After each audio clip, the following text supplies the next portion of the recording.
And how do we do it in a way that connects us, because our problems are global. Yeah. So how do we get into a sense of global community that is answering those problems? Do you have an answer? You know I do. I mean, this is why, I think that we are in this really magical moment of organizing and social media.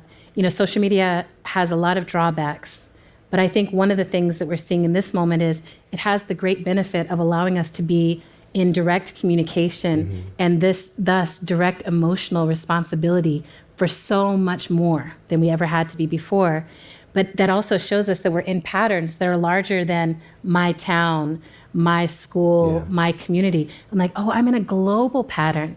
I'm not the only person who feels oppressed inside my nation. I'm in a pattern of people who feel that way. If we all connect, what can we practice that we're learning from other places? Yeah. Right?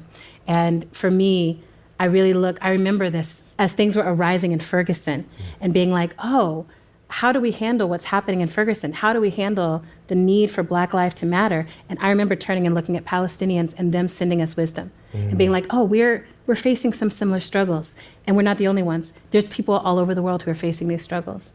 Right now, the climate crisis is impacting anyone who lives near the water already. So there's communities that are already figuring out, how do we move?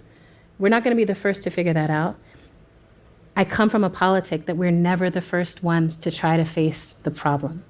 And We're never the first, and we will not be the last. We're not the last. Our job is to move it along. And there's a humility. Yeah. This is not the answer that anyone wants, but there's a deep humility of being able to say, we don't know. Yeah. And I think that as Americans, we almost never say that.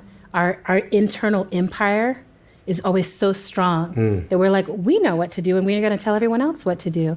I'm like, what if we don't? Yeah. What if we are failing at democracy and we can't export that to anyone else? What if we have to learn about it from others? I am holding space for what you just shared. Thank you.